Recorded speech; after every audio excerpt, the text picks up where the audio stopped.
Okay, it's 2:30 sharp Taipei time, and I think everybody's here now. So let's officially kick off today's event.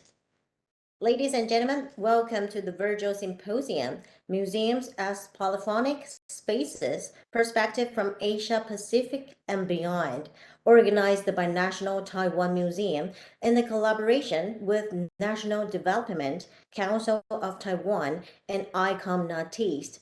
I'm today's moderator, Eva. This symposium aims to gather museums for the Asia Pacific region and highlight our unique perspective and experience concerning the purpose of the new definition for museums. Now, to celebrate this event, let's take some group photos. So, ladies and gentlemen, please turn on your camera for shooting. I'll give you a few seconds to turn on your camera. And now, everybody look at the camera. 3, 2, 1. One more time. Okay. Everybody turn on your camera. Okay, and give us a smile. 3, 2, 1. Okay, thank you, thank you. Thank you. The speakers will be encouraged to see you all during their presentation, so you are welcome to turn on your camera during the section. However, if you are not in a stable internet connection, you may turn off the camera. The virtual symposium, Museums as Polyphonic Spaces, Perspective from Asia Pacific and Beyond, including three sections: Museums for Sustainability, Climate Change and Civil Engagement, Decolonizing Museums, and Museums for Diversity and Inclusion. Now, we are at our final section on Museums for Diversity and Inclusion, featuring 4 speakers. Ms. Kusra Mukdawijitra from Thailand, and Ms. Ling Song-en from Taiwan. Dr. Sadiah BOONSTRA from the Netherlands and representing the Indonesian National Museum, and Ms. Yvonne ZINDEL from Germany. Each speaker will have 15 minutes to present, and here's a timer, okay? And when there's only 1 minute left, I will verbally remind you there's only 1 minute left. Each presentation will be followed by a short Q&A section if time permits. You may type in your questions at any time during the presentation. A quick reminder, please use the Q&A panel for questions. To open the Q&A panel, click on the ellipsis at the bottom right of the screen for more panels, and you can click on the first item, Q&A. When you ask a question, please tell us your name and your museum or school, and indicate who you would like to have answer that question. So our first speaker will be Ms. Kusra Mukdawijitra. She is currently the Director of Museum Knowledge Development Division at Museum Siam in Thailand. The presentation is titled Trace of Ratchadanan, a Polyphonic Expression. Let's please welcome Ms. Kusra Mukdawijitra. I'm trying to share my presentation. All right. Okay. Good afternoon, everyone. It is, shall I start now? Okay, it is an honor to be here. Thank you, NTM, for giving me this opportunity to share our work. Before I talk about Ratchadanan exhibition, I would like to briefly introduce my museum a little bit. All right, this is the Museum Siam, and it is quite a young museum, 14 years old. And the museum was founded to fulfill the educational function of museum in Thailand. And with no previous collection, we focus on highlighting principle of discovery learning and creating dynamic and flexible space to reflect new ideas and learning opportunity by employing a multidisciplinary approach. And we take the benefit of not having the collection to think of the museum as an experimental space where we can explore different topics and various ways of communication and storytelling. So we are the kind of like topic-based and socially related and socially engaged focusing on diversity, dynamic, and multicultural of Thailand and contemporary issues. For example, like the Myanmar Up Close exhibition that we learned the relationship between Thai and Myanmar from people-to-people viewpoint, and the gender illumination, learn about gender and LGBT phenomena in Thai society. All right. Since the museum has no national treasure or the precious collection, the objects in the exhibition arrive from various sources, such as purchasing, replica made, cooperating with local museums, temple, and private owners. And in some exhibition, we call for object and story and exhibit object and story of ordinary people. Like this exhibition, all objects were borrowed from local museum, university, temples, and private collection. And this exhibition, we call for objects from the public too. And this is the object of ordinary people that we show in the exhibition. Here is 100 objects from the LGBT community in Thailand. All right, so this is the poster of Traces of Ratchadamnern exhibition. Is that okay? Before I go to the exhibition, I would like to give some background of the Ratchadamnern Avenue a little bit. So Ratchadamnern is the most important avenue in modern Thai nation state. It witnessed and be a big part of historical moment for over 100 years. The Grand Avenue was built by King Rama V to connect between two palaces.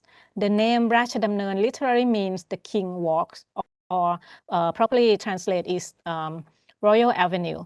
And it is one of the most beautiful and important avenue of the country. So during the People Party governance, Ratchadamnern Avenue was expanded.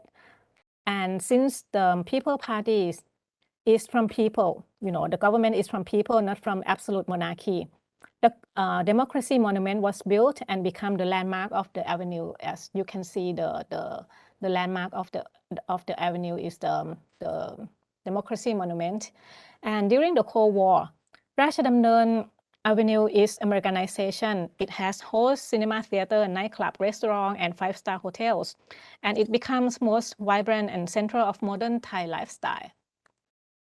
Ratchadamnern Avenue is famous for people's political movement too. There were many protests, but the start of the big protest of the big one was in 1973 by university students. From that point, the avenue has the image of people movement and violence. So in order to commemorate 121 years of this historical avenue, as well as presenting historical facts to the young generation in the time of change, the museum decided to do exhibition about it. So we go through history of the avenue and conceptualize this avenue as a contested space where people from different sides define this avenue differently. And so it creates contested memories. Some people may remember it as the Royal Avenue, but some people may remember the sound of the gunfire and the deadly chaotic of the avenue. We found that what is written about Ratchadamnern Avenue are the stories of the royal family, the government, project, political movement, but what is missing from the big picture is people's memory, which related to places on the avenue itself, like those are stories of school, theater, restaurant, nightclub, even the sex worker. So how do the museum play roles in contested memory or contested history? So as a museum, even though we are National Institute, we don't think we should unite or neutralize or choose or select just one part of history to represent the nation or Ratchadamnern Avenue. Instead, we present layers of history. We present stories of the controversial and conflict. And we think it is crucial to include voices of people, life experience of people, to portray the real life of this avenue. So to learn from ordinary people from the ground and not only from the history book, and let the visitor learn and interpret by themselves. And I want to pay attention to this course, like to shift from public participation to co-creation between museum and senior citizen. So this is the method of doing this exhibition. Previously, the curator would call for object and stories, and the curator would be the one who narrate the exhibition. But for the Rashidamnern exhibition, we shift from participation to co-creation, because for us, we realized that we don't have the authority to talk about 125 years old avenue from being their perspective. So the curator cannot represent or explain the avenue that belong to history and people with diverse background and experiences. So, and we think of senior citizens because they are the one who have experiences. And also we would like to use this project to try new idea to respond with aging society situation. For example, normally people would think of senior citizen as the not so active visitor, right? We may provide facilities for them or learning tools for them in the museum or train them to be a tour guide. But in this exhibition, we ask ourselves if we can do more. Can they be more than a tour guide? And can they be the curator? Can they research? Can they work with the technology? And we decide to give it a try and work with the senior in Rashidamnern project. So in in 2019, we call for senior participants to be a part of this project. And we received about like 150 applicants from active citizens, but we can accept only 16 people. So these are 16 people who have direct experiences, who have passion on sharing memories about Rashidamnern Avenue. And the oldest person in this group is 80 years old at that time, and they come from diverse background. There's one artist, 2 tour guides, 1 feminist activist, and 3 businessmen, one retired professor of literature, retired professor from Faculty of Journalism. So it's kind of like various people that co-curate in this project. Getting back to the process, so we after we finished documentary research in 2018, in 2019 we called for active senior curator, and we spent like 8 days training. And after 8-day trainings, they do the mini exhibition. Each of them do mini exhibition called My Rashidamnern. And during the time between 2019 to 2020, we do a lot of focus group with them and do field research with them and sharing information via line group, which is still active until now. And in 2020, we did the call for object and stories from public, and we get so many different, interesting objects. And we finished the Traces of Rashidamnern exhibition in 2020. And the activity of in this exhibition was designed by the senior citizen too. So in this project, we work cross-generation, and this group of people, they call themselves curatorial team, which, they come from different background and different generation too. All right. Here, how the senior co-curate or engage in the exhibition making process. They, like, as I said, they share knowledge, they share their life experience, they're doing the field research, they discuss with us with the theme and the title, the storyline, and they help making the replica. They even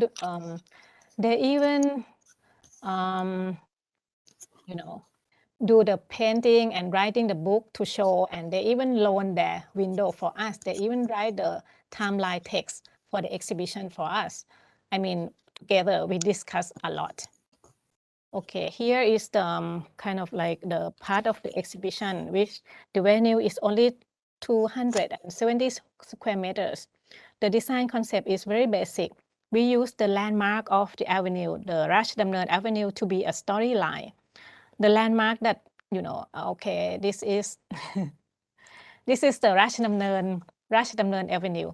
So we take the landmark and with discussion with the senior citizen and decide which one is the the interesting landmark to present in the exhibition, and we discuss about the object, that which one should be put in each landmark, and place the object of memory in each landmark.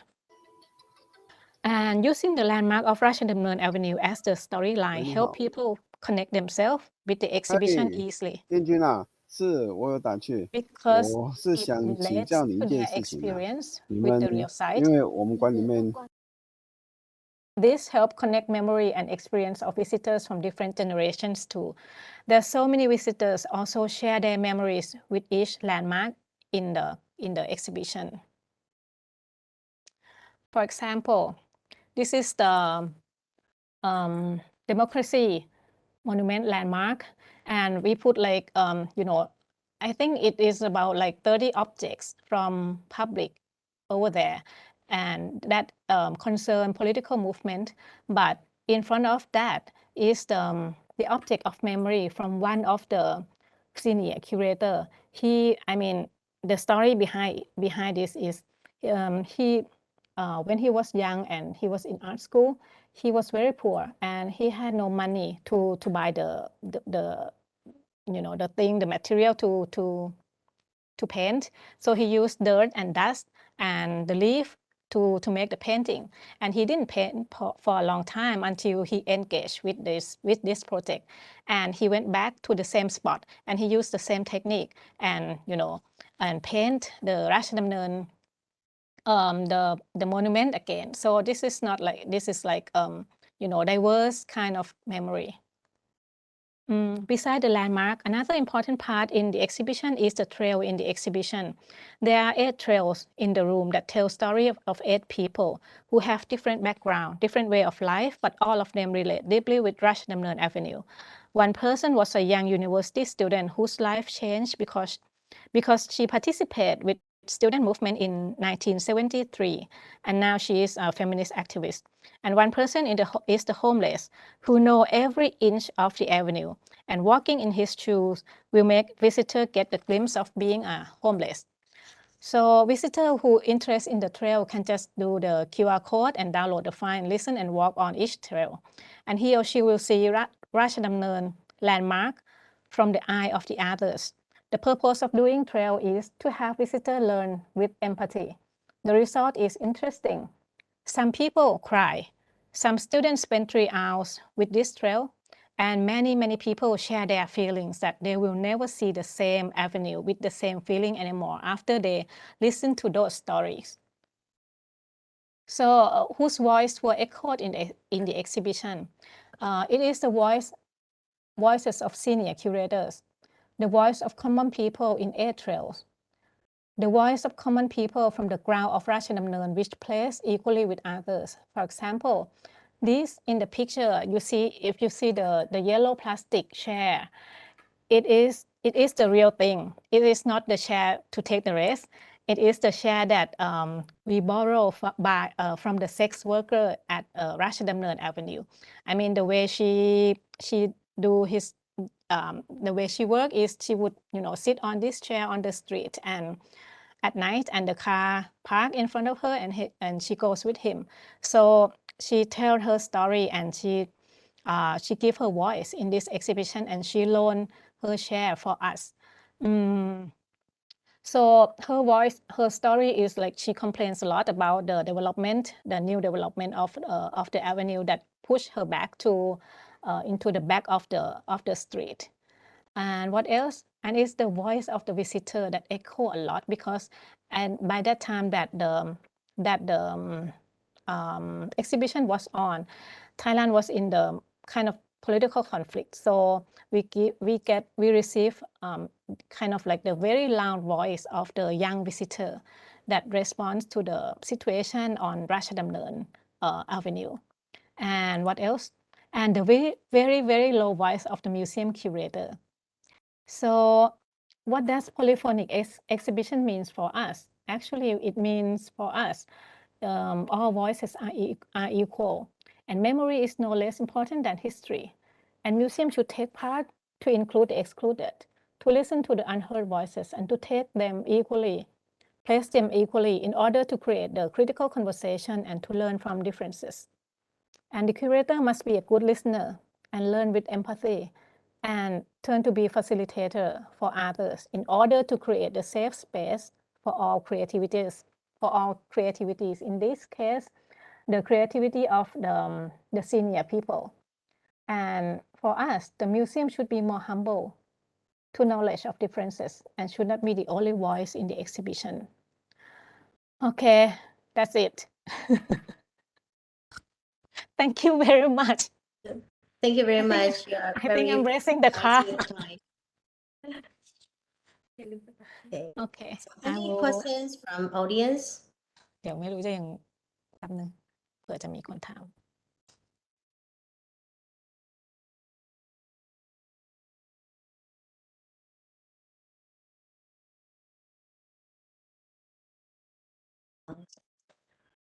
Okay, that's it for the section. We will receive more questions during the general discussion. Thank you. Okay, our second speaker will be Ms. Ling Song-en. She is currently the Associate Researcher of the National Museums of Prehistory in Taiwan.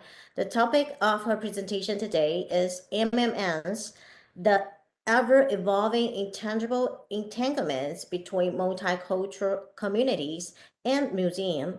Please welcome Ms. Ling Song-en.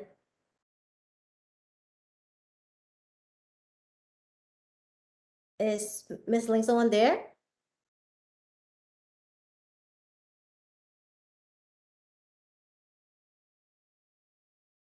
Hello.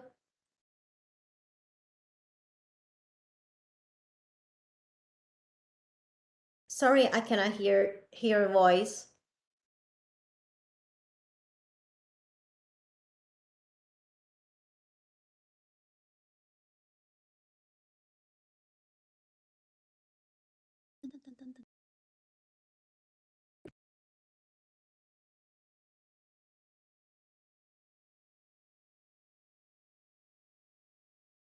Hello, Ms. Ling Song-en. Sorry, I can't hear your voice.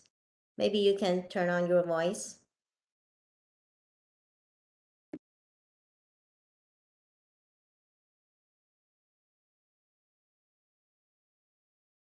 有吗？ It's okay, I can hear you.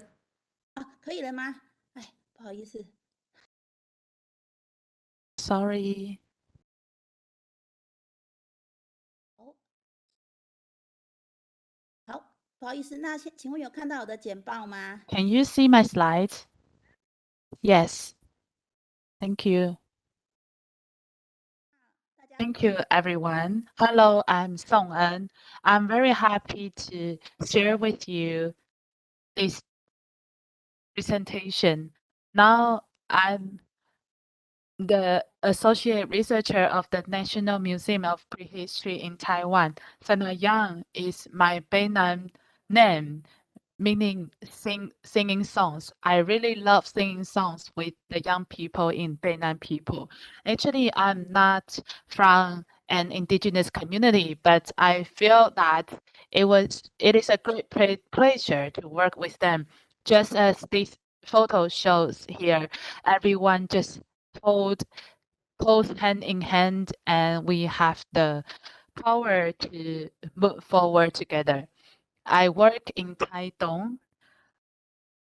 Our National Museum of Prehistory is based in both Taitung and Tainan. We have Beinan Cultural Park, Museum of Archaeology, Tainan branch of National Museum of Prehistory.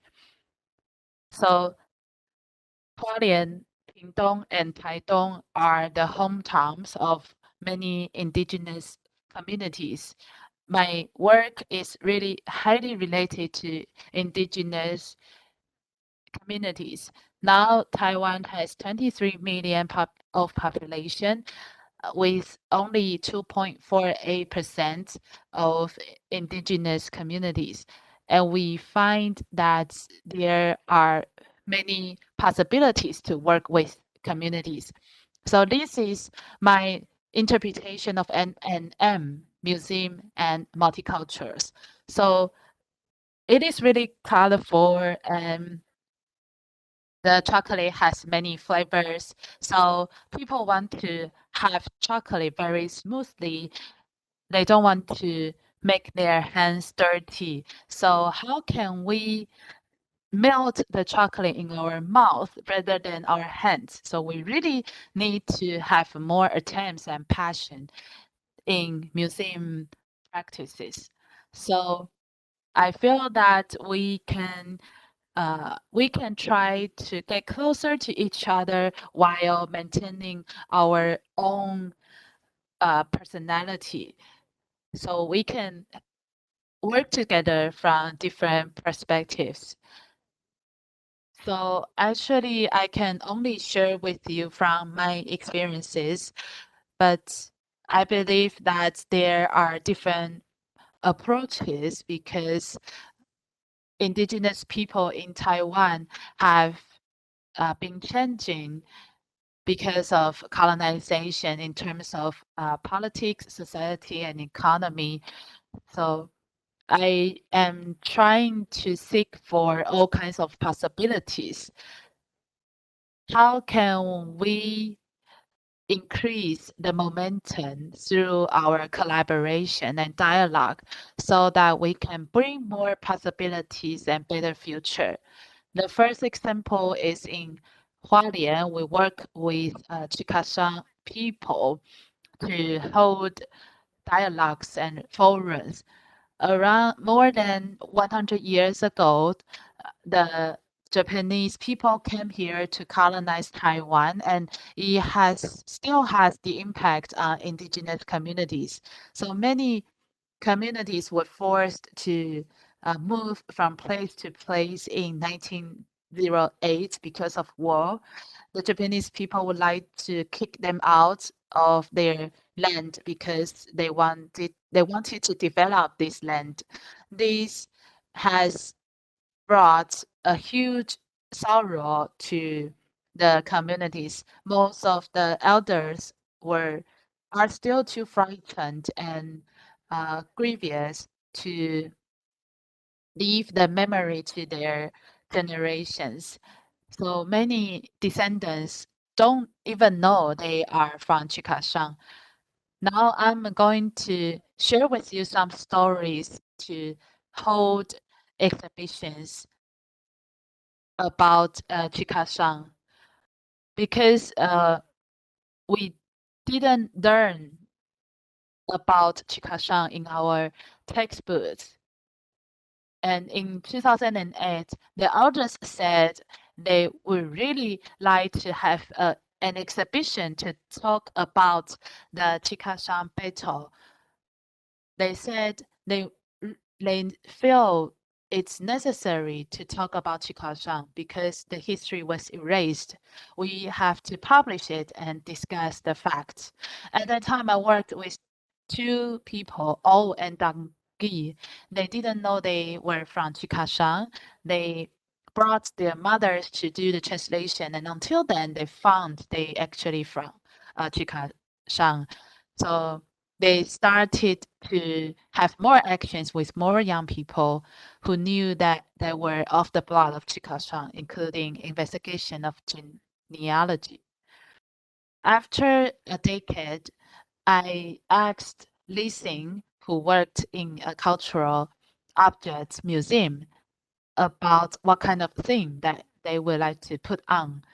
So actually, we have hosted different kinds of exhibition in the same place, and maybe sometimes the objects were still left there, and the elders didn't want to remove them, and the visitors felt overwhelmed because they didn't know that there was this kind of history. So in the 110th anniversary special exhibition, it presented the things that the Chickasaw people from 6 communities care about, including how to rebuild the small meeting house, explore and remake the men's clothing seen in the old photos, and how they do it every year to walk down the roads that their ancestors took when forced to move to unite each other. During the exhibition, they observed that he was also coming from Chikasang, and Falalang, another person that we worked with, only went to the church and didn't know what was going on in their community. So through the exhibition, they really participated in the in their community affairs. So from 2000, we hosted Chikashang dialogue every 2 years. We can see how they have been committed to finding each other and how to create music and dances throughout this history from all kinds of aspects. What's more important is that they feel really touched as Chikashang people. They have the awareness to revive the culture.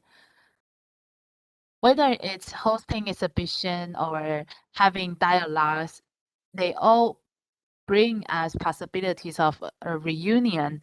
So we can make use of these kinds of creative actions and do something to connect with their blood relation. I really thank Chikashang people for taking everyone to know more about indigenous history with their painful memory. We believe that they will pass on the legacy to their children. The second example is in Taitung. We work with Bunong people to do an exhibition. So this was about how the various clans of Kanding community migrated to Kanding. And we put together a special exhibition celebrating the centenary of the settlement. I guessed it was in 2017. Ibu said, our community was going to celebrate our 100th anniversary. So we would like to take this opportunity to tell the community stories. When Ibu worked with a museum to put on an exhibition, she could rattle off all of the stories of her clans and community. At the same time, she taught the offsprings the stories that the elderly told her. So the exhibition was held during the tomb sweeping festival so that the community people came back from other places. They could visit the exhibition of memory. At that time, Professor Cho from Department of Architecture, NTUST, assisted to renovate the house throughout the USR program. So the house owner provided an old house. The USR program helped to renovate the house, and the church were running it on behalf of the community. So throughout joint efforts, we can have a space to tell stories and preserve memories in the community.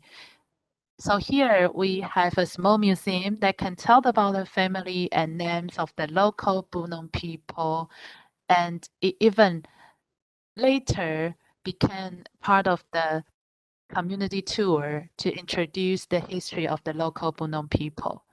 So actually, when Japanese people came and until the takeover of the nationalist government, they asked indigenous people to change their surname, their family name.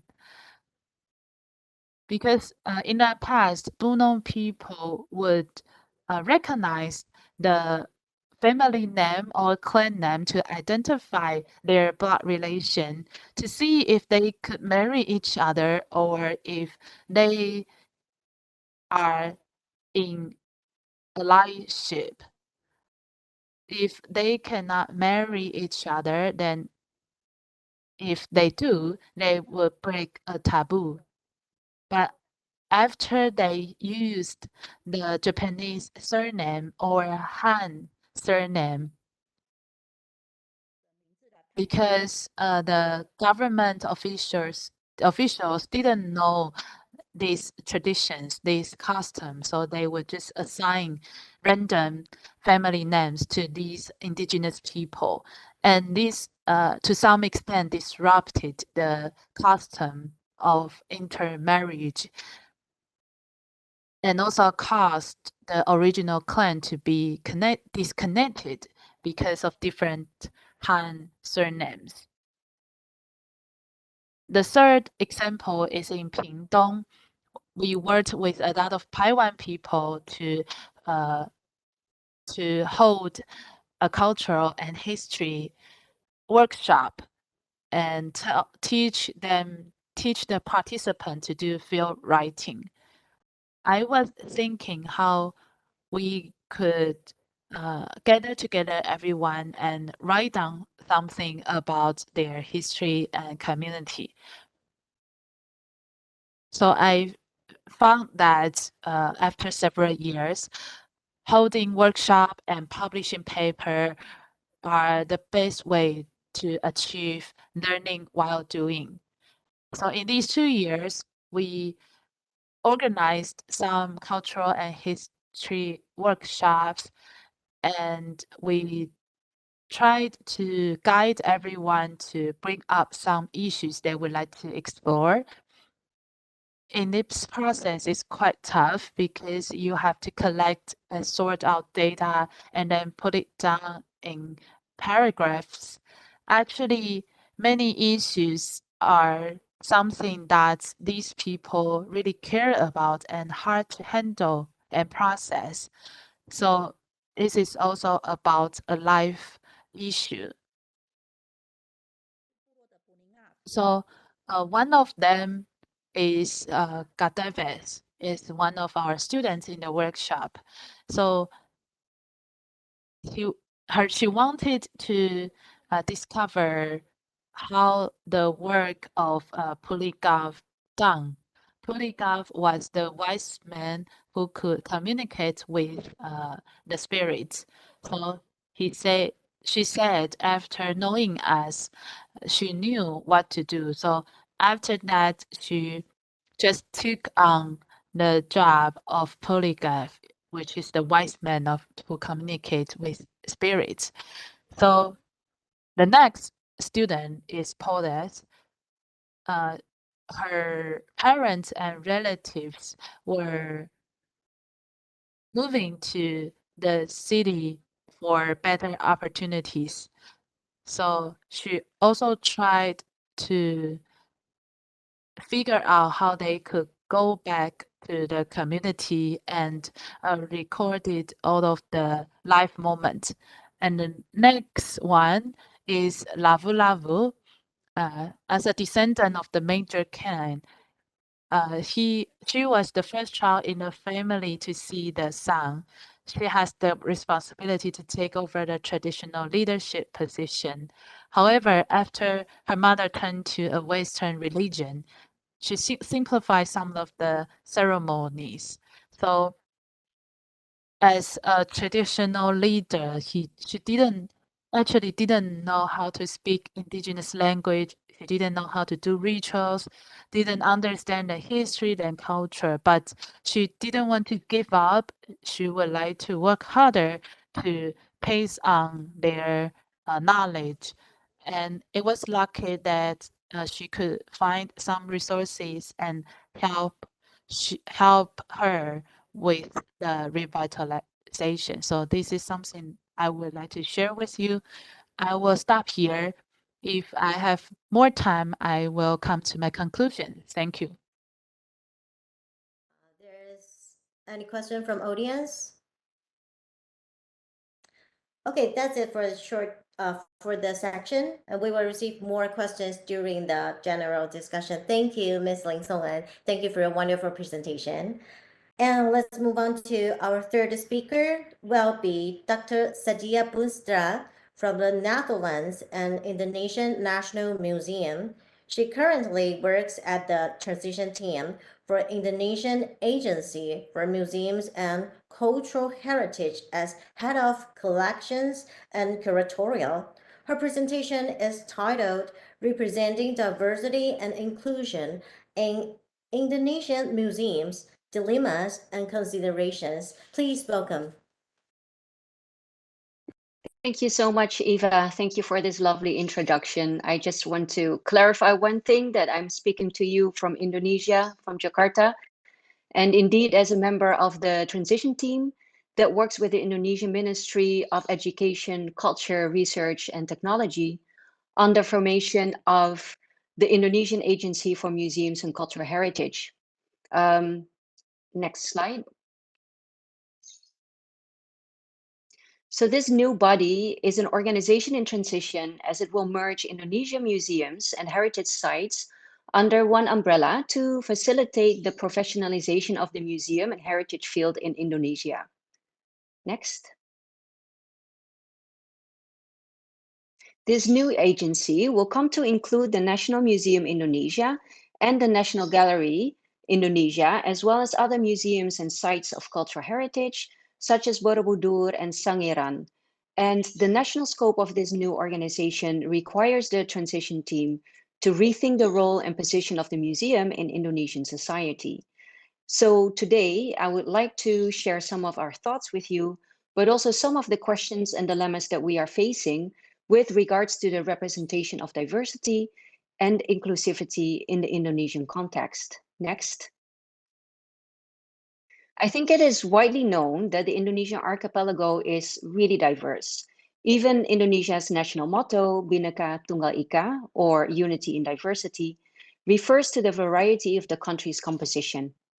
The numbers that would capture this diversity vary, but what is certain is that Indonesia is one of the world's largest countries, with a current population of around 280 million people, and the number of islands is estimated at around 70 million, and there are some 1,300 ethnic groups who speak hundreds of languages.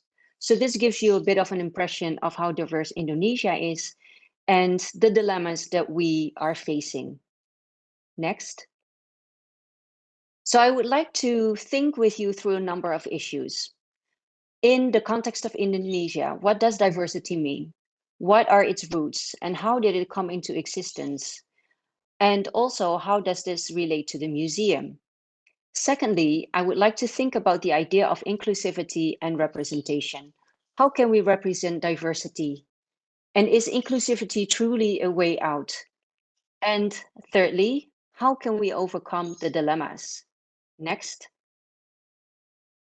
I'll start with the issue of diversity, because in the context of diversity in Indonesia, it is very often thought of as a sum of the various ethnic groups and languages with cultural markers that are clearly distinct from one another. And what I mean by that is that the idea that the more ethnic groups are represented, the more diverse an event or exhibition is considered to be. The issue with this approach is that this sense of diversity is based on a recognition or perhaps even highlighting of difference. So the question is if this really solves the issue of representing diversity. As a historian, for the context of Indonesia, I propose to rethink the roots of the construction of diversity in the Indonesian archipelago. And for this, we need to go back to the 19th century, when European colonialism was at its height. European colonialism developed hand in hand with European knowledge production, including the development of physical anthropology. Next. Physical anthropology as a discipline emerged in the 19th century in parallel with the development of other new sets of knowledges, such as geology, biology, archaeology, anthropology, history, and art history. Physical anthropology and its methods studied biological differences and similarities between large groups of people for about a century, from the second half of the 19th century to around the mid-20th century. Physical anthropologists, mostly originating from Western Europe and North America, were interested in the origins and evolution of groups of people, colonized groups of people, and hoped to be able to quantify them through measurements. So in short, they attempted to translate biological differences into numbers. In the context of Dutch colonialism in Indonesia, physical anthropologists traveled to the archipelago to achieve the same goal. They measured bones and body parts, not only of deceased human beings, but also of living Indonesians. Next. Political scientist Benedict Anderson already pointed to the connection between the museum and colonial nation building in a seminal study, Imagine Communities. The museum, together with the census and the map, were the three tools that the colonial state used to draw the contours of its domain and geography of the colonized lands. The museum also made visible the nature of the people that the colonial state ruled and the history of its power. The map, census, and the museum made the colony specific, comprehensible, controllable, and therefore exploitable. Through collecting and exhibiting objects in public museums, the colonial world became reproducible and imaginable to wider publics. The field of anthropology, history, art history, and other disciplines selected, ordered, and presented objects and people in such a way that they showed evolutionary and hierarchical sequences of people and history. Next. This particular kind of knowledge building was facilitated by what sociologist Aníbal Quijano calls coloniality of power, meaning a colonial power structure that created social discriminatory classifications like racial, ethnic, anthropological, and national. Next. Racial categorizations of colonized peoples were visualized and disseminated on maps, displayed in museums and exhibitions across the world. This map of the ethnic diversity of the Indonesian archipelago was painted by the Indonesian painter Mas Pengadi for the Royal Batavian Society of Arts and Sciences in Jakarta. The map depicted 78 individuals, each wearing particular cultural attributes representing a specific tribe from the Indonesian archipelago. Pengadi's work was first exhibited at the Dutch Pavilion at the Colonial Exhibition in Paris in 1931. It was intended to show off the greatness of the Netherlands as a colonial nation to millions of visitors, disseminating the racial categories visualized in the map to a global audience. In the Netherlands, next. In the Netherlands, a very similar map was hanging, this map that you see here, which had 40 photographs of typical heads of the different people of the archipelago around a map. From the 1920s until 1948, this map outlined and visualized the racial classifications of Indonesians and of geographical regions of Indonesia for the Dutch museum visitor. Next. That such racialized cultural categorizations are not something of the past becomes clear from the fact that this map still hangs in National Museum Indonesia today, without an explanation of the colonial context in which it was produced. So this brings me to the dilemma of diversity and representation in the museum today. Next. The idea of diversity is linked to representation and inclusivity, which is about the practice or policy of providing equal access to opportunities and resources for people who might otherwise be excluded or marginalized. This is usually interpreted as those having physical or mental disabilities or belonging to other minority groups. While we want to represent diversity through inclusivity, to what extent is the museum able to do so if its collections are not? Next.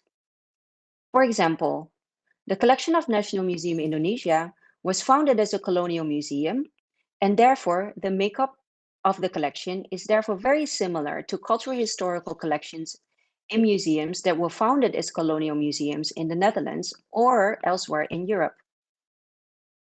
The 19th and 20th century preoccupation with the Hindu-Buddhist past, as well as the colonial essentialist approach to ethnic diversity, have deeply shaped the collections of National Museum Indonesia, the way in which it was categorized and in which it was researched. For instance, there is a large emphasis on objects from the Hindu-Buddhist period, while Islamic art is underrepresented. In contrast, Indonesia today is the largest Muslim country in the world, with almost 19% of its population being Muslim. The museum's colonial roots have thus resulted in object discrimination, which continues to permeate the collections and museum practice, including cultural categorization and representation in exhibitions. Next. So how to overcome these dilemmas? Acknowledging these historical legacies, the transition team is now looking into ways to undo cultural categorizations. What is it that we can do in practice to move away from cultural categorization and move forward towards more equal access and representation in our museums? We suggest as a first step to critically reassess our collections. We need a better understanding of the roots of our collection, the way in which objects have been collected, classified, categorized, and presented. Because of the colonial context, we also need to understand what coloniality has obscured and made invisible in our collections. What are the gaps? Next. In terms of representation, we are thinking of making these dilemmas visible and insightful in our exhibitions, presentations, as well as programming. We intend to create exhibitions that challenge the current essentialist cultural categorizations and stigma, and offer new approaches to nationalism and global citizenships. One way is to look at artists as intervening powers who can offer fresh perspectives. And here I would like to share an example of a video by the artist Shaura Kotrunada. Next slide, please.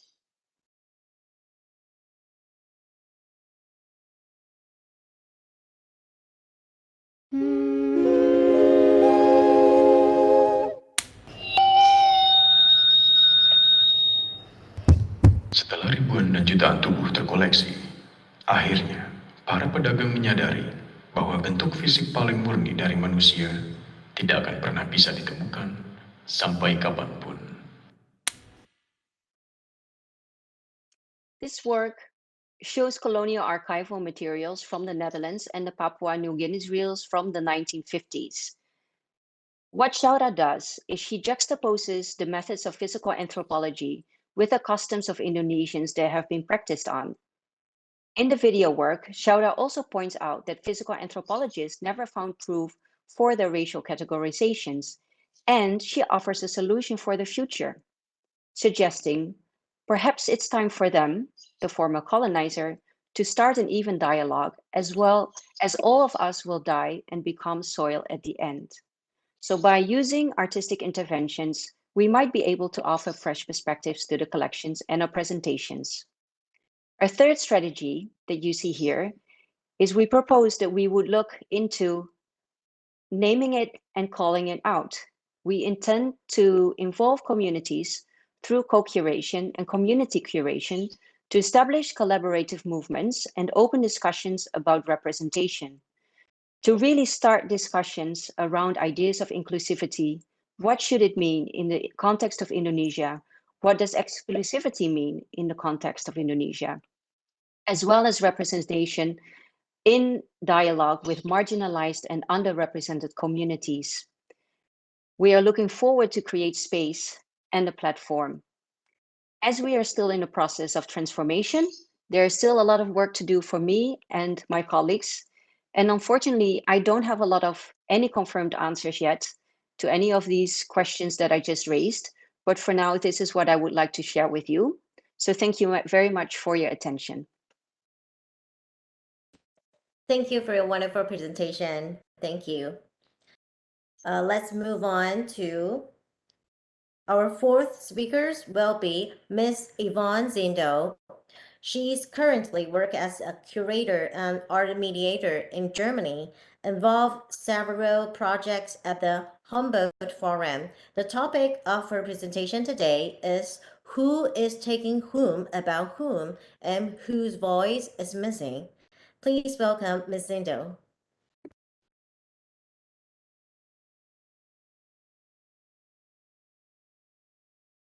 Hi, hello, good to hear you. Can you hear me too? And can you see my presentation? Yes. Perfect, great. Yeah, I will start right here. In my work as a critical art mediator for institutions such as the Humboldt Forum or the new National Gallery in Berlin, other institutions have many years of experience in the complex implementation of inclusive processes. But I would like to point out first that my perspective on all that I'm speaking of is the perspective of a white cis woman who has a lot of practical experience in museum work in Germany. So it's a really specific field. It's the capital of Germany, Berlin. And I worked there both as a permanent employee and as a freelancer. My starting point is therefore always the Western canonical collections that I have known since my studies that are indeed colonial and colonial shaped, I would say. And I look at the topic of inclusion from the perspective of an art educator. So that is my perspective. I put this first because, in my opinion, making the speaker position visible is already a step on the way to diversification. As my previous speaker, Dr. Mikkel Pickering, said, it's not necessary to be clear about who is speaking and who is not yet represented on the museum staff and therefore has no voice. Today, I would like to show you examples from German museums as well as some examples from South Africa and Amazonia, two countries to which Germany is painfully linked to German colonialism. Western researchers like Benedict Savoy have written a lot about the relationship between Germany and South Africa and how Germany has been working through the burden of guilt for decades, until now without taking any major steps towards restitution and compensation. I worked for some time at the Humboldt Forum Berlin, one of the largest prestige buildings project in post-war Germany. This institution houses, among other things, the ethnological collections of the Berlin State collections and is therefore at the center of the debates on post and decolonialism in Germany. Even now, I'm currently responsible for one exhibition in the house again. So at the moment, I'm working on an exhibition about death in the Humboldt Forum. And when this house was planned between 2006 and 2012, there was no broader debate about colonialism in German-speaking countries yet. So it's really a new thing to Germans, actually. So you couldn't imagine that, but it's really like this. Diversity was not a further topic either. A good way to check this is to look at funding programs. In the German-speaking area, this is in particular the Federal Cultural Foundation. This is a picture of the website. It's only it's had only promoting diversity development in Germany museums since 2018 in the 360 Degrees Fund. The position paper is unfortunately only available in German, not in English and not in easy or simple language. So that means a lot, I would say. The structure of the Ethnological Museum, which belongs to the Prussian Cultural Heritage Foundation, provides for recruitment procedures that do not include the fact that people who head the Africa department, for example, also have roots in a so-called country of origin. In addition, the positions at the museums in Germany are permanent, at the most museums. It is therefore possible to spend an entire professional life as a curator of the state museums. And whether people continue to educate themselves in terms of content or structure, for example, on topics of anti-racism or inclusion or not, is not checked. The design of the Humboldt Forum exhibitions was made more difficult by the fact that the curators tended to be more caretakers of the objects in the collection, in the sense of the Latin verb curare, to take care of. And there were no exhibition organizers. Sometimes they had not done a single exhibition in their entire career. And some persons were there actually from starting 1973 on, and they were then asked to design an exhibition at the Humboldt Forum. So it was really a strange set. That is why a training laboratory was set up as part of the process, the Humboldt Lab Dahlem. From 2012 to 2015, the complexity of exhibition partially appropriated objects was approached on rehearsal stage. Here, the idea of diversification was clearly part of the genesis of the idea. So-called communities of origin should also be included, or people with experience of racism. Unfortunately, many of these experiments did not make it into the very classic presentation formats in the Humboldt Forum exhibition. But what became clear over the course of the 3 years of the lab was the formulation "not without us, about us," expressed by people affected by racism and the consequences of colonialism. It became more and more clear that structural change was needed in the long term, and in the short-term project funds for collaborations, corporations, co-creations, allieships. One of the suggestions for working together on an equal footing was sharing knowledge, a project by curator of the Berlin State Museums, Andreas Scholz, in collaboration with an indigenous university in Venezuela, albeit in a digital format. The idea was to share parts of the collection from the Amazon with indigenous students from different ethnic groups via an online platform, which they would jointly develop during the project. This collaboration was thought to be displayed later at the museum to transport other perspectives on the collections into the exhibition space too. As you can see, the platform is structured differently than other museum databases. It does not only show the classic key data of the object, which concerns the material, collector, date, or manufacturer. Rather, it locates the respective object in its ritual environment, its field of application. The knowledge that is embodied in it should become visible and tellable. In addition to German, English, French, and Spanish, the platform is also available in YUAN and other indigenous languages. Opening ethnographic museum collections to members of so-called communities of origin, who were called source communities in these times in 2014, is a necessity and central to museum work. Well-made digital tools can be very useful in this respect. It should go without saying that there is no legitimacy to preserve historical ethnographic collections without sharing this heritage. The knowledge sharing project continues. By contributing to a decolonial approach to ethnological collections, the sharing knowledge data bank faced practical limitations, which concern particularly the development and usability of a digital platform for collaborative research purposes together with source communities. Besides the structural and technical constraints to implement this tool in a sustainable way, one central question has emerged: how to properly adapt digital tools to the realities and needs of the communities. This refers especially to the platform restricted adequacy to process and display information in a way that embraces multiple perspectives. Amazonia Future Lab aims at addressing these weak spots and working on solutions that can both accommodate the views of indigenous cultures and do justice to the complex connections entailed in their knowledge systems. This project is very related to the recovery and development of non-canonical knowledge that was lost in the aftermath of colonialism and now needs to be recovered and shared. This project by Samba Yonga from Zambia is about sharing knowledge that is available but not handed down in the sense of being written down and is therefore not legitimate in the academic sense. Samba Yonga's Museum of Women's History in Zambia uses the method of digital storytelling to show biographies of women from Zambia and thus draws attention to a lack of knowledge that is also reflected in the collections of many established museums. The women are invisible, their stories and voices are not heard. Especially in South Africa, the cultural practice of passing on oral knowledge leads to new, innovative forms of digital storytelling. Here another example, laser stories.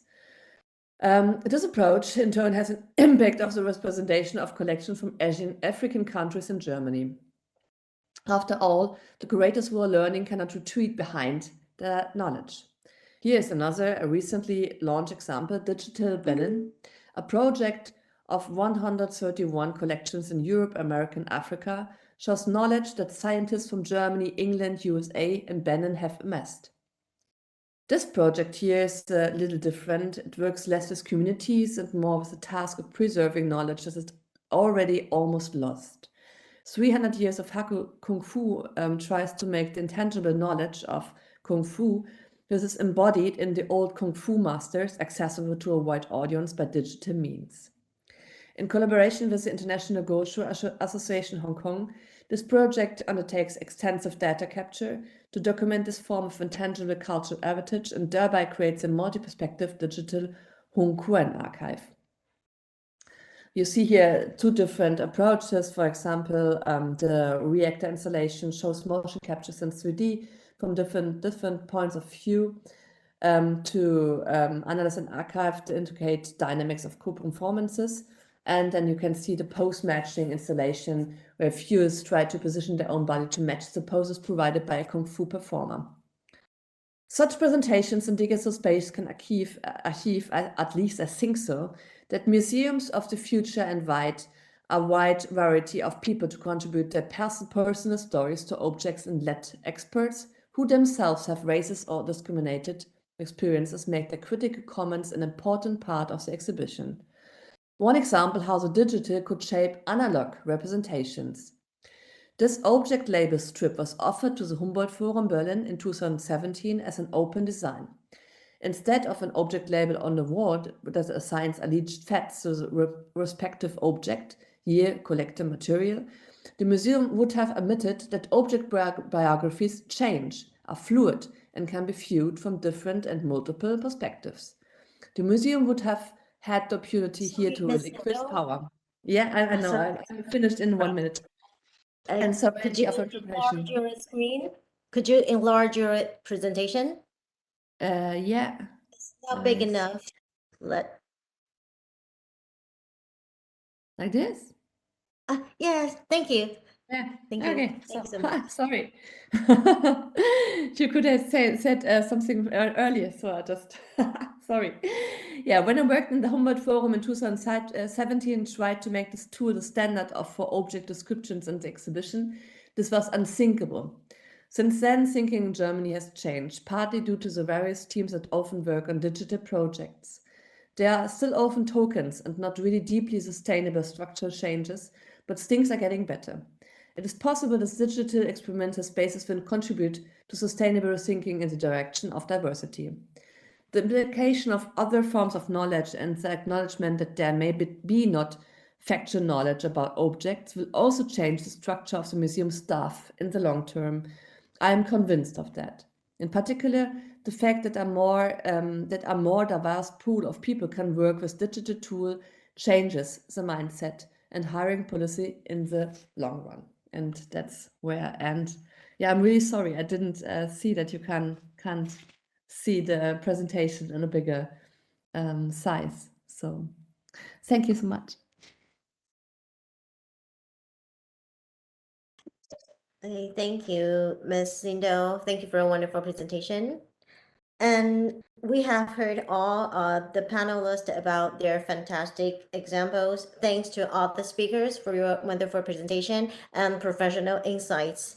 Before we move on for the comment and discussion, we will play a 10-minute video which we made to show you the 4 branches of the museum. You may take a break at this point. And now it's 3:38 sharp Taipei time. 3:38 sharp Taipei time, and the symposium will resume 10 minutes later at 3:48 Taipei time. Please remember to come back on time. Thank you.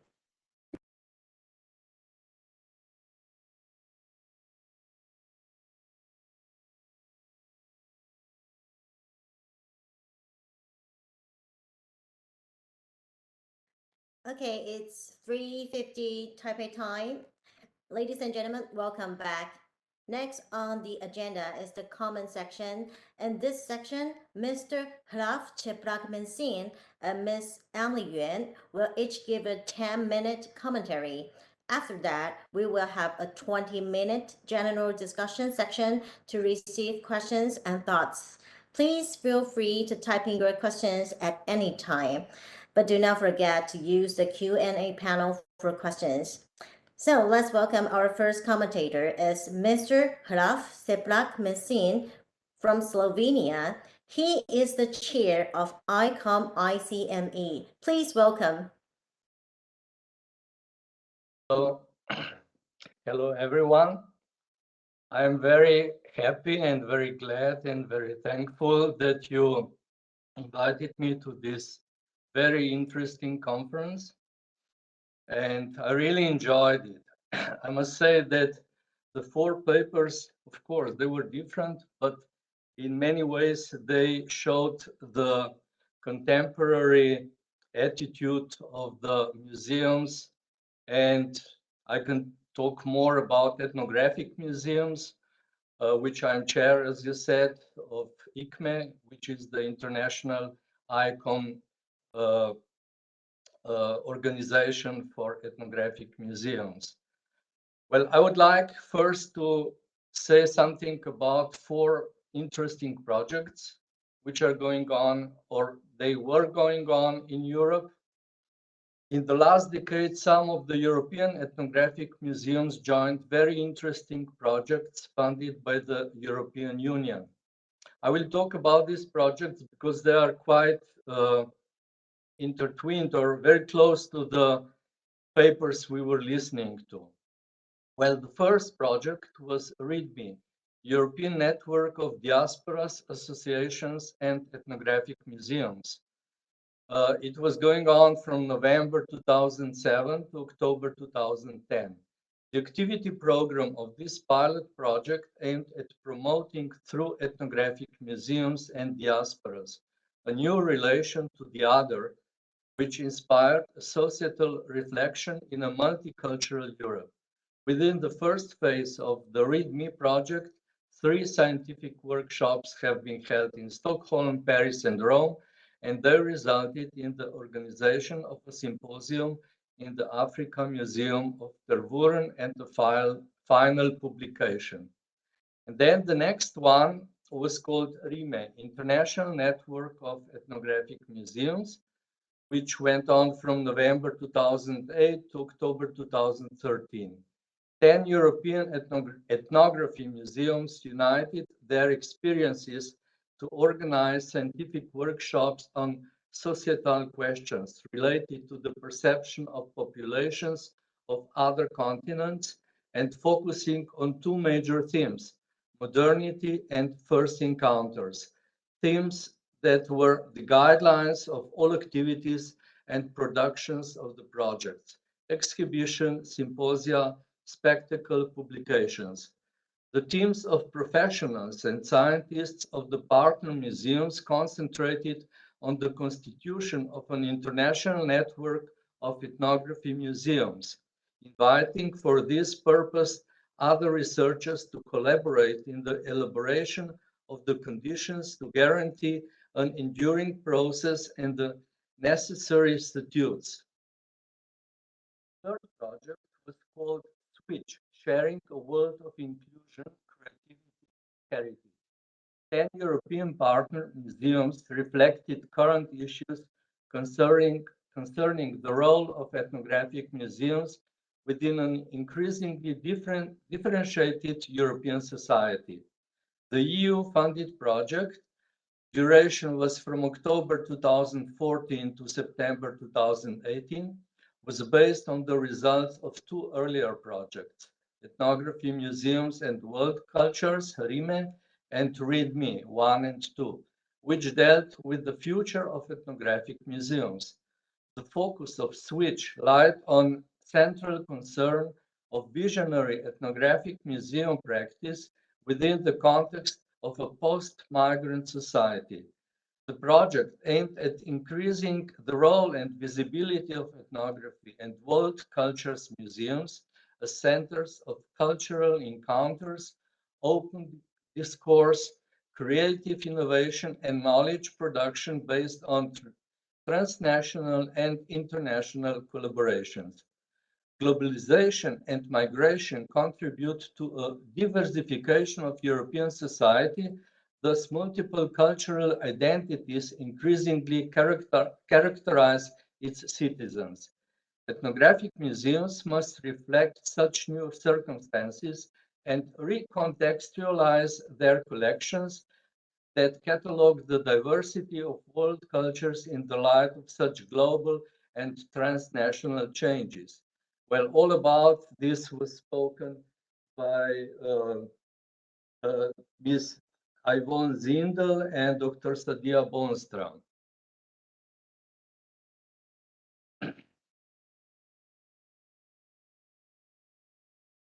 Globalization and migration contribute to a diversification of European society. Thus, multiple cultural identities increasingly characterize its citizens. Ethnographic museums must reflect such new circumstances and recontextualize their collections that catalog the diversity of world cultures in the light of such global and transnational changes.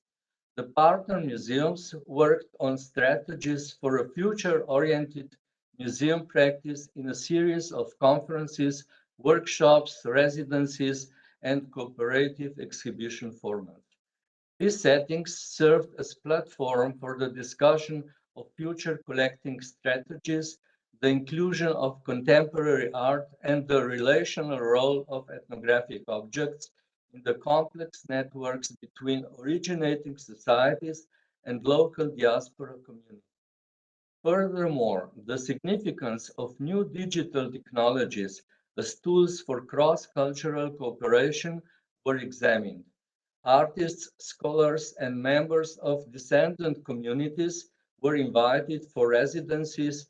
This enabled a focused exchange within the institutions. Finally, the outcomes were presented progressively on the project website, in public programs, in several publications, and innovative collaborative exhibition formats. And then the last project, which is still going on, is called Taking Care, Ethnographic and World Cultures Museums as Spaces of Care. It started in October 2019 and it will end in September 2023. It is also co-financed by the European Union in the Creative Europe program, and 13 European ethnographic museums and museums of world cultures participate in it. It was designated in response to the environmental crisis that is raising fears and anxieties about the future of our planet. The aim of the project is to place the participating museum institutions in a discussion on the impact of man on the environment in the Anthropocene era, which is marked by increasingly intense natural disasters. Among other things, we can point out to numerous fires in the Amazon, Siberia, Indonesia, California, and Australia, floods in Mozambique and Bangladesh, as well as in neighboring Italy, droughts in different parts of the world, and heat waves that are exacerbated by climate change. The project points out that the negative effects of natural crises do not affect all parts of the world equally, but that the most vulnerable are indigenous peoples and formerly colonized peoples who are already in a more vulnerable position due to historical factors. Environmental catastrophes have stimulated new social movements whose actions primarily address political decision makers to act faster and more effectively.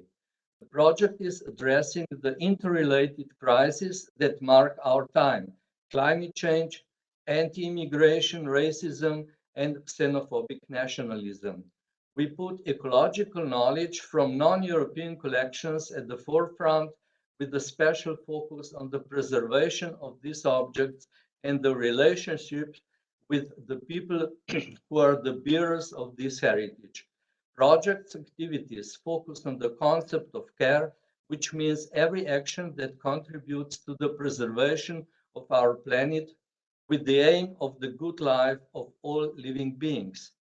We discuss non-European collections in collaboration between museum curators, researchers from native communities, activists, and artists, and try to find ways to make our lives on the planet more sustainable. To this end, we design a series of conferences, workshops, small meetings of partner museums, residencies of artists and activists, and exhibitions, and we publish various publications. Well, I wanted to speak about these projects because they are also very contemporary, very in the context of this conference, which is going on now in your museum. If you have any questions, please just expose them. But anyhow, I would like to stress that the 4 papers, they were really very interesting for me because it's true. I come from Slovenia. It's a very small country, just 2 million people, you know, but we have about 500 museums. And of course, we are also coping with these contemporary issues. And we try to educate the people about these issues and so on. But the museums, they are very different. Some of them, they are very, very traditional, still very object-orientated, and some of them are at the forefront. Even we heard from Ms. Kusra from Thailand about LGBT, and we try also to talk about these issues. But the majority of the population is very conservative, very under influence church and some political parties which are very conservative. So it depends what we do. Thank you. Thank you, Mr. Ralf Čeplak Mencin, for your impressive comment. And let's move on to our next commentator is Emily Yuan Hsu-Wen. She's one of the curators at the Education Department of National Taiwan Museum. 他是国立台湾博物馆教育推广组策展人，我们来欢迎袁旭文。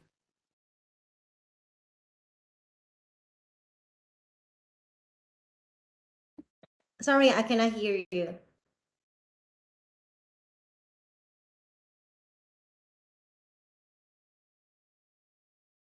Sorry, Miss Emily, I cannot hear you.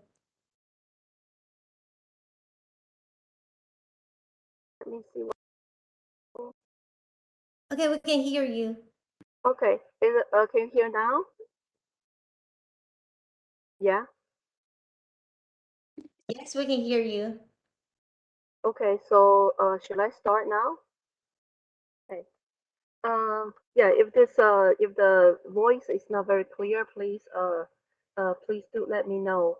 Okay, so I really appreciate that the organizer and Phaedra, my colleague, who invited me to be one of the commentator, which is the greatest honor. And thank you so much. And also, I really appreciate the 4 speakers who share their experience in the museum working with inclusion, museum inclusion. And also we found we can see the dilemmas and difficulties, and there are so many things we need to do as a museum professionals. So in responding to 4 speakers, there are a few questions come up. I have a few questions which I encountered at all time when every time we work with multicultural communities in Taiwan. For example, in the museum, who should be the person to represent their culture? Who should be the person to represent their culture? Can everyone, because there are so many very interesting things, like the person is from certain culture, but they are not acknowledged that they are from that culture, and or they are not suitable to present the culture. Later, I will have a very quick PowerPoint slide to discuss with everyone. And also, is the museum a place that everyone can speak out loud and present their culture in a museum? It's a museum is the free place. It's a place that is free for voicing themselves. And the next thing is we have so many collections in National Taiwan Museum. As you can see in my background is It's my latest exhibition. We have a lot of collections collected during the Japanese colonial time, which is very fascinating and very beautiful. However, when Japanese colonial government left Taiwan in 1945, since then, we don't have that many, we don't have that much, how to say that, the energy to do the research. So, but after 100 years, the Southeast Asian immigration came to Taiwan. They help us. They work together with the museum, and then they help us to interpret all these collections and tell us which is which. And also, one question occurs: are they telling the correct things, or should we accept all the things they talked about? These are the questions, and these are the things that I believe will how to say that will respond to all speakers, to the four speakers. And I'd like to quickly share my slide with everyone and quickly share with what we did in National Taiwan Museum. I hope I can share things successfully. Okay. So can everyone see my slide? Yes, I can see your slide. Okay, thank you. So the present social status of Southeast Asian immigration in Taiwan, there will be we have immigrants from Southeast Asia. They are immigrants of marriage, or they are the second generation of cross-national marriage, and we have also migrant workers, factory workers, domestic caregivers, and we have skilled workers, managers, scholars, researchers, engineers, international students, and also diaspora Chinese with Southeast Asian backgrounds. Those people who are the very, they've been, their grandparents they've been immigrant to Southeast Asia hundreds of years ago, and then now they come back to Taiwan. How do we define them? Do we define them as Southeast Asian, like Indonesians, or they are from Thailand, or they're Vietnamese, or they are Chinese? Okay, so actually, we think these are parallel.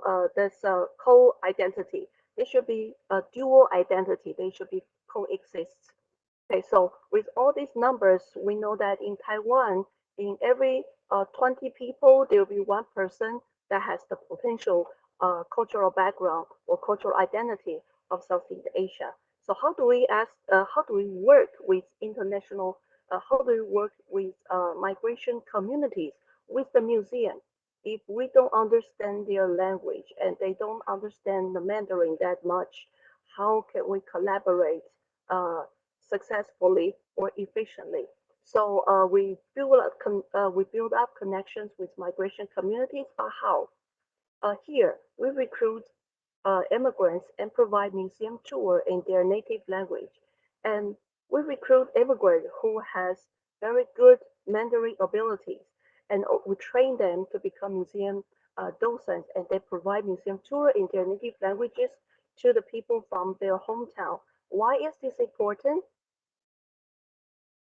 We believe this is very important is they help us and themselves find the connection among our multicultural society.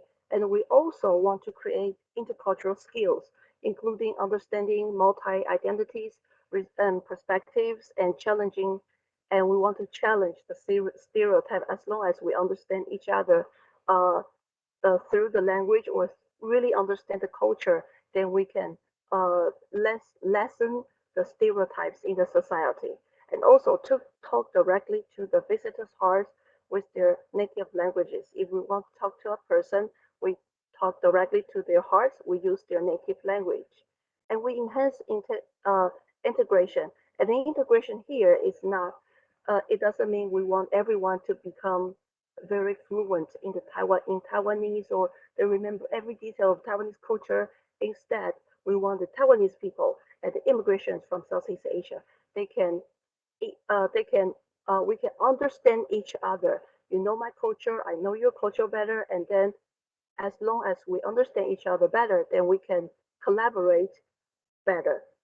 Okay. And also with this project, we also want to broaden Taiwanese people's view towards Southeast Asian region, because Taiwan is an island country. We didn't have that much experience that the borderline and then we cross the borderline and then a different nation. We are lacking of this kind of perspective. So therefore the immigration from Southeast Asia to really help us to have broader view of Southeast Asia. So cultural equity events in National Taiwan Museum, we collaborate with migration communities. So you can see me look very confused during the meeting with Indonesian friends. So we have museum docent helping me to translate. So for National Taiwan Museum collaborating with immigration communities, we have different we do different things, we do things in different perspectives, as I showed as list here. And then after these, and then we have event like this. So we do the museum do the administration work, and the Indonesian communities, they present their culture, and we put all these two together, and then we have wonderful events every time. So transnational migration workers, transnational migration work with our museums because, as I mentioned, we have collection from during the Japanese colonial time, like the two clothes you see on the top.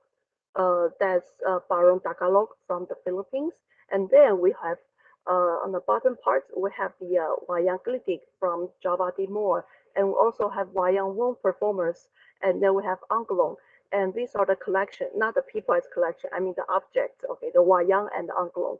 So if we won't be able to understand all these until the immigration. They come to the museum, do the performance, and then we found, wow, that's a very interesting thing that you're still using this. It's a very deep-rooted culture that's still using. So we work together to interpret all these collections. We also invite migrant workers to check collections and connecting with the hometown artists. So here's also just a glimpse of the exhibition about the Klis in Southeast Asia, or we call it the Nusantara area. So that's a small part of our collection. Actually, we have we have a lot of Klis, or the weapons from Southeast Asia. So during the program in National Taiwan Museum, and responding to our four speakers, I believe that all the things we're doing is we want each other to be seen.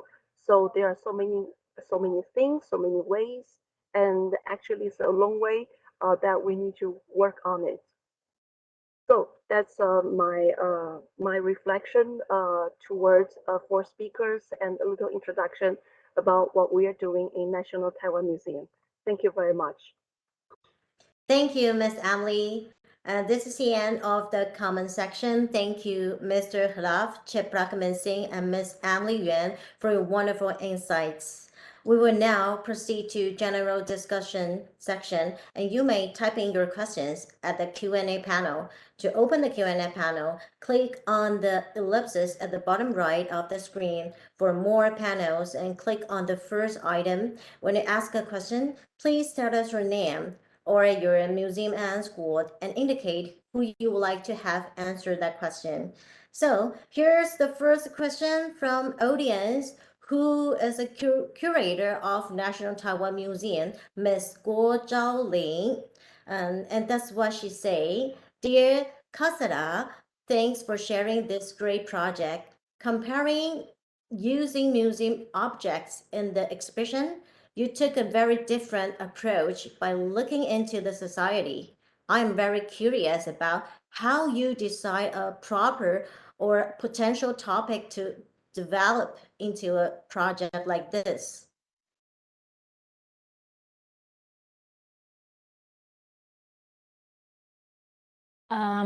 Normally, we decide, like we take 2 years, to decide what topic we should do the exhibition, and kind of like we read the society. What is the what is the important, situation in the society that we should respond, when before Thailand become part of the ASEAN, we made the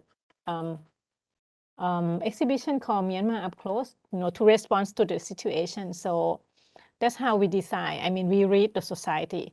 And for the object, it's hard because it depends.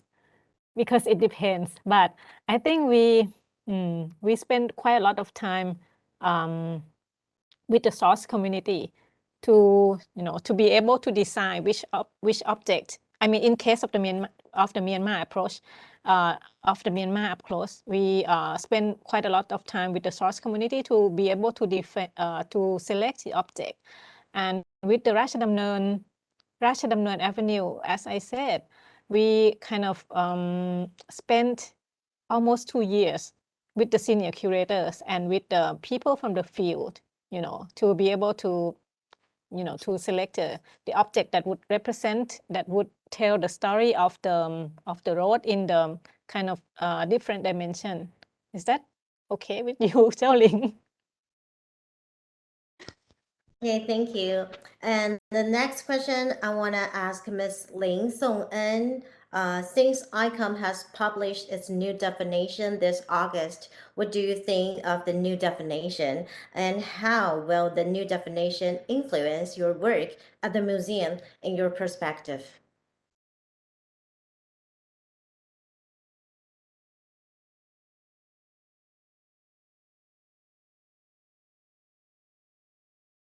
有听到我的声音吗？ Yes, we can all hear you. So I'm actually quite happy about this because in this new definition of museum, we also included engagement or civil engagement here, because in the past, usually museums focus on research, on exhibition, but we didn't really include civil engagement past. So to me, I'm quite glad. I've been waiting for 20 years to see this new definition being put in the definition of museum. And with this new definition, it really accelerated our administrative works. And I saw Emily, you're smiling. So you must have known this as well. What's your perspective about this question? The new definition? I think the new definition really give us a lot of how to say it's a big help for us to also we want to break the boundaries among the museums and society. Usually, people will look at museum as a very high prestige place. Only certain people can go, but actually, museum can do more than that. Like what Ding Songwen is doing in Taitung. Always respect her for always collaborate with the communities, indigenous people's community, and bring them all into the museum. It's really something very, very challenging, especially we are all government's museum. Sometimes it's really not easy, but as long as we have the new definition, give us more that if the new definition of the museum says the museum should do this, should do that, should have more collaboration with the communities, and also we should have the communities to come and present themselves with the museum's assistant. No longer the museum professional being leader to lead every project. Instead, we have communities. They can also become the leader with the museum's assistant, administration assistant. Yeah, so I think that's a very big step for museum workers. Thank you, Ms. Emily. And Mr. Ralf, what's your perspective about the new definition? Yes, I'm very happy, and especially about the answer of Ms. Hsu-Wen Yuan. I'm a member of the ICOM Define group, so I was actually all the time, it was a 2-year process, very complicated. After Kyoto, maybe I don't know who of you were in Kyoto, but in Kyoto there was a big discussion it nearly caused a war within ICOM. But then we started to do this process, and we were very, very happy that we succeeded in Prague in the last 26th General Conference in August. And of course, it is a compromise, because some of the people, they would like even more progressive, more radical, more modern, and so. And of course, there are people who are still very conservative. But yeah, it's a compromise, and I'm also very happy with the definition. And we got the proof in Prague. So, I mean, there were so many percent people for the definition, and so we accepted it. Thank you. Thank you. And I want to ask the same questions. Ms. Zindel, what do you think about the new definition? Yeah, from the perspective of education, it's great actually, because now it's just like I would say I was kind of a fan of the Kyoto version as well, of course, because polyphonic, multi-perspective, and so on and so on. So just from the educator's point of view, we had this course like 20 years, like approaching more people, community-based, and so on and so on. I could absolutely understand the discussions and what was called war about the Kyoto version, of course, because the definition of the museum was then really to discuss. So what is a museum about? But yeah, as an educator, I really loved it. So the discourse about it. So and I really think that there is a chance in it. So now it's like you have to be diverse, you have to be inclusive, you have to be. So it's more like demanding. And but before it was just like, yeah, you can do this like this, but preserve the collections, and that's all fine. So, and now it's really like the educational. The museums are forced to be educational and to involve people. So, and I'm really happy with that actually. So. Thank you, Ms. Zindel. And I want to ask the same questions. Dr. Sadiah, what will the new definition influence your work at the museum in your perspective? Yeah, for sure, it would greatly. I have to add that the transition team was actually started working at the end of August. So this was after the new definition was already agreed upon. So and luckily the team transition, there are 3 other team members. And this is completely in line. The new ICOM definition is completely in line what we have in mind for the future of the Indonesian Agency for Museums and Cultural Heritage. And it's great, like Yvonne was saying, like, you know, it's more directive in a way, and sort of like forcing museums and involving communities and be more educational, etc. So I think that is definitely will be very helpful for us, and really supportive of the work that we want to do in the future. Thank you. And I want to ask Ms. Kasana. Yeah. What do you think about the new definition? I think I feel the same way, but from sociological and anthropology perspective, I think I'm happy with the new definition. But I would be more happy if we include something like critical dialogue or planetary well-being, and like you know, what else? Democracy into this definition. I mean, I will be more happy, more than, now I'm happy now, but it would be more happy if you include 3 words in this new definition too.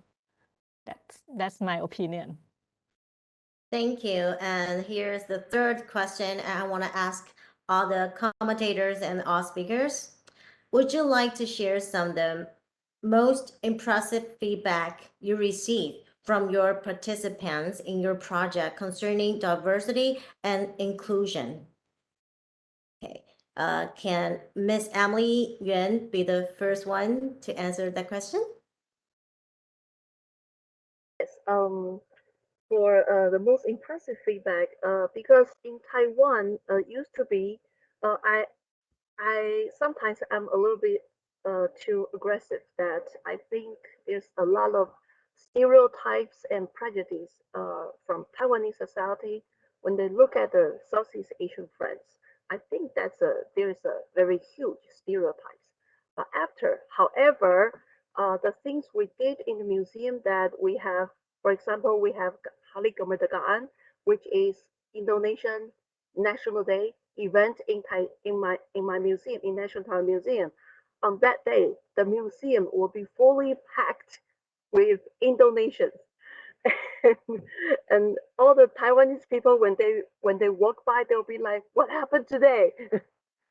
So I want to use a very drastic, not dramatic, drastic, very strong method to let Taiwanese people know that it is very important that you should know the culture, because the culture is with us already.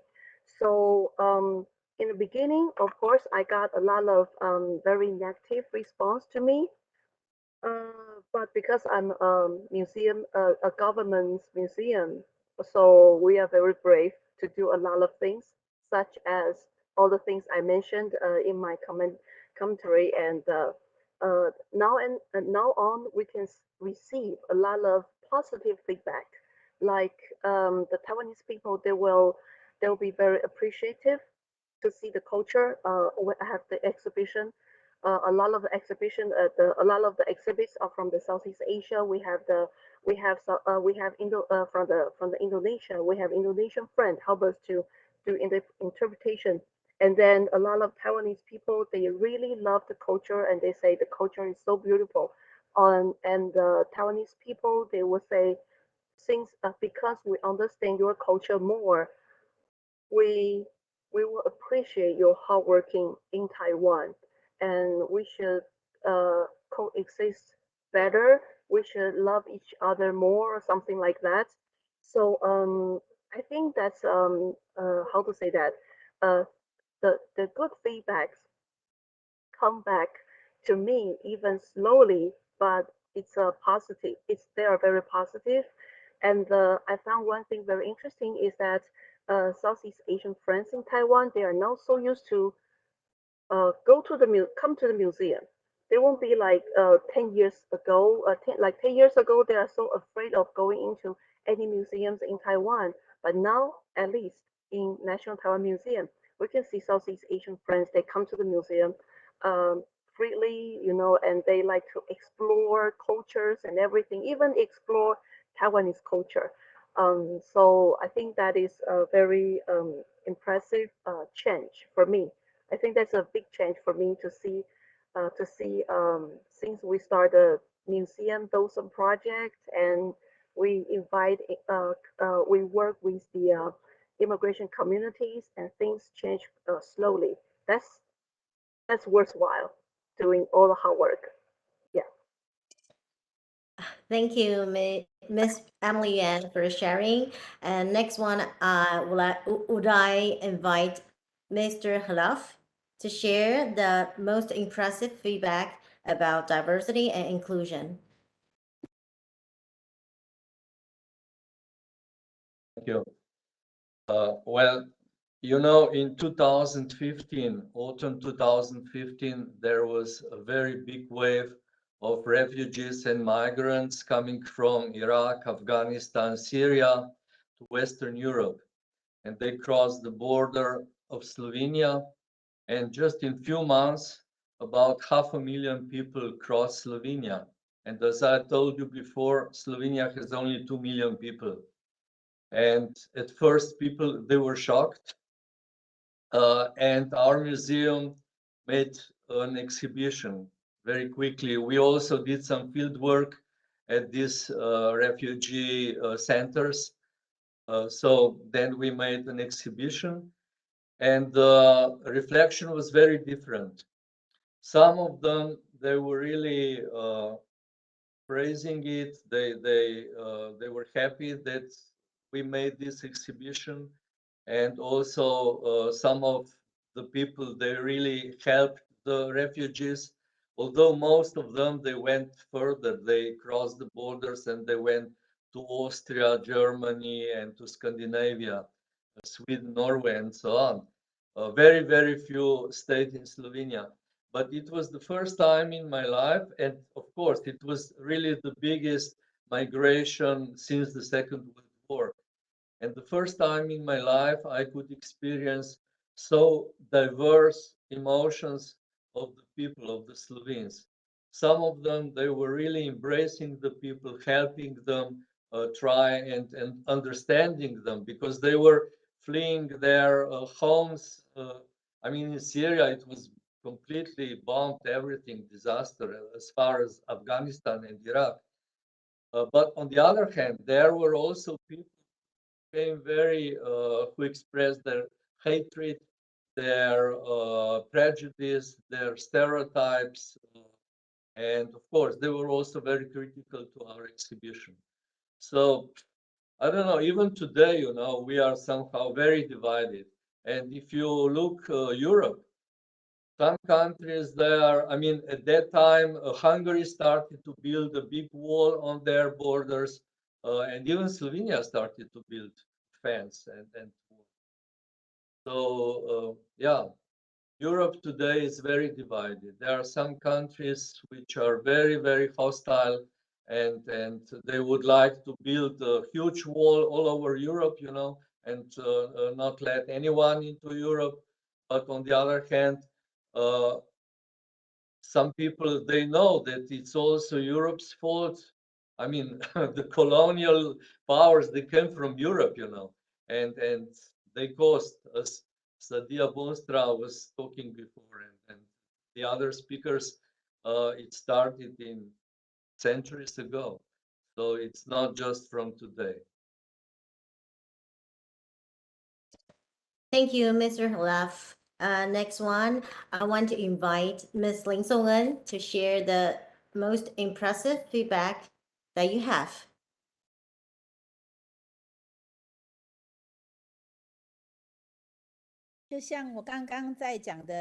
Just like I mentioned about Chikashan, after 10 years,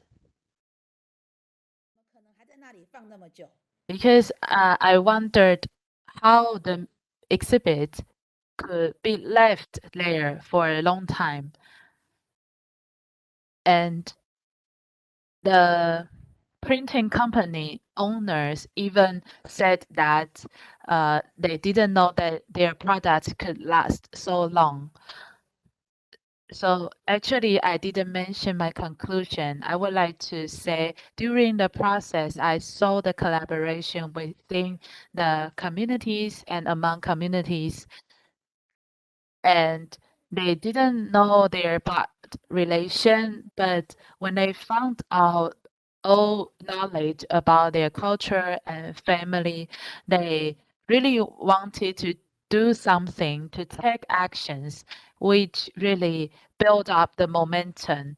And this also serves as the power and energy for them to work with others. I believe this can be a model for museums.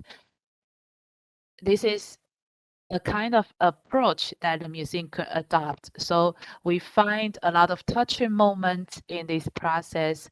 I know that the museum staff present are going through a tough road, but throughout our collaboration, we can work together and achieve higher. Thank you.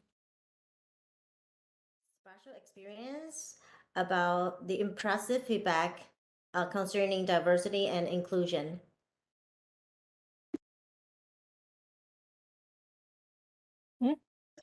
Ms. Kasara? Oh, I'm sorry. Yeah. I just I want to ask thinking. you the most impressive feedback Okay. that you received from. Yeah, sorry. I'm thinking about the exhibitions that we've been making, like for the previous one, the Myanmar up close. One of the most beautiful moment for me is like we have the Myanmar people come to our museum and see the exhibition, because that exhibition we we do 3 languages, the Thai and English and in Myanmar. So, and it's very complicated. And because exhibition in Thailand, I mean, I think the majority who come to the museum and see the exhibition whatsoever is the Thai middle class, the middle class, the middle class Thai citizen. So we've never have the migrant workers come to our museum and enjoy, that we talk about their life, and we have the docent to be a Myanmar. I mean, we hire or we invite the migrant worker to be a docent in the exhibition. So it's kind of like they feel honored. And I feel very, very pleased. And then we had the HR from a company that hired so many Myanmar people in that company. The HR come and do their homework and send and assign the Thai the Thai people to in the company to study the exhibition so that they can understand the Myanmar they're working with. So this is one of the most beautiful moments when we talk about inclusiveness and diversity. And for Ratchadamnern exhibition, I think I enjoy seeing the young generation learning more about history that include the memory of the people, not only history from the history book. So they come and study things that didn't say in the book, and they go to the street and they talk to people, and they kind of see the real thing of the avenue. And for LGBT exhibition, one of the beautiful moments is I see two women kiss in the exhibition room. So I mean, at that very moment, I feel like, okay, I mean, they must feel that they are accepted and they feel very comfortable, so they can express their love in our exhibition room. Yeah. Thank you. That's really a very beautiful moment and very touching. Okay. Next one, I want to invite Dr. Sadiah to share your impressive feedback that you received about diversity and inclusion. Please. Yeah, thank you so much, Eva. Since the transition team has only started 3 months ago, we kind of like start with a clean slate. So we're still in the process of developing programs that would promote diversity and inclusivity. So that is actually a very exciting thing, because previously we have not had the chance to really intentionally develop programs like that. So we look very much forward to working with all sorts of different marginalized communities that have not been able to have their voices heard in the museum or have themselves be represented in the museum. So we're definitely really excited looking forward to that. But unfortunately, so far, I cannot share with you any memories in that sense. Thank you. Finally, I want to invite Ms. ZINDEL to share your experience. Thank you.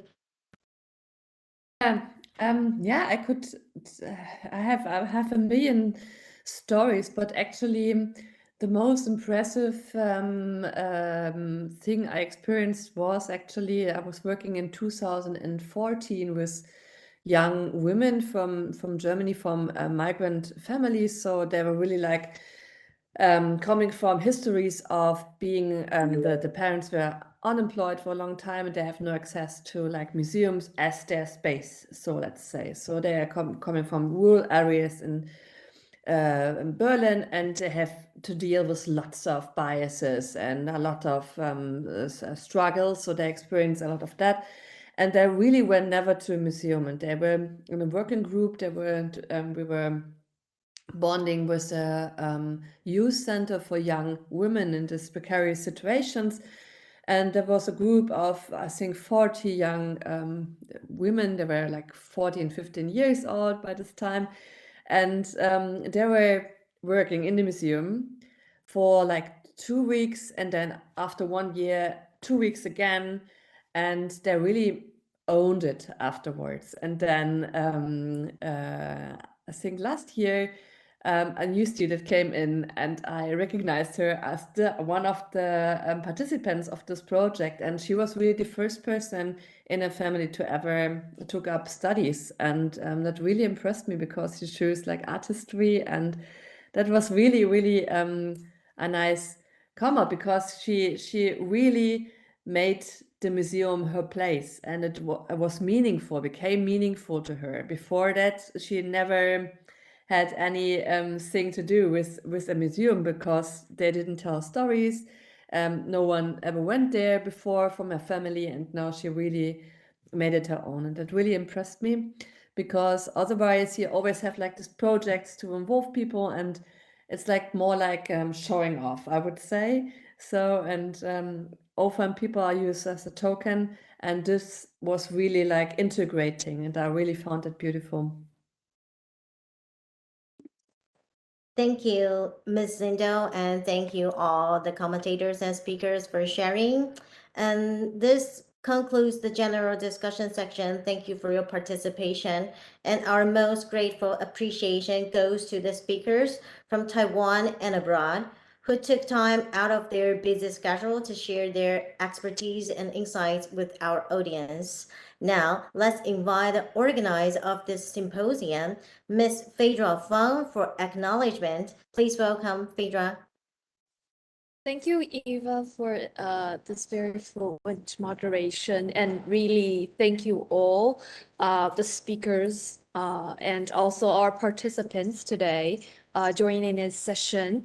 I believe this is really our very first meeting. I really hope that we will have a chance to continue this kind of discussion, and even we can try to have a closed door, closed door discussion, because this is public and it's broadcasted online. But I know when you are doing your work, you must have experienced challenges.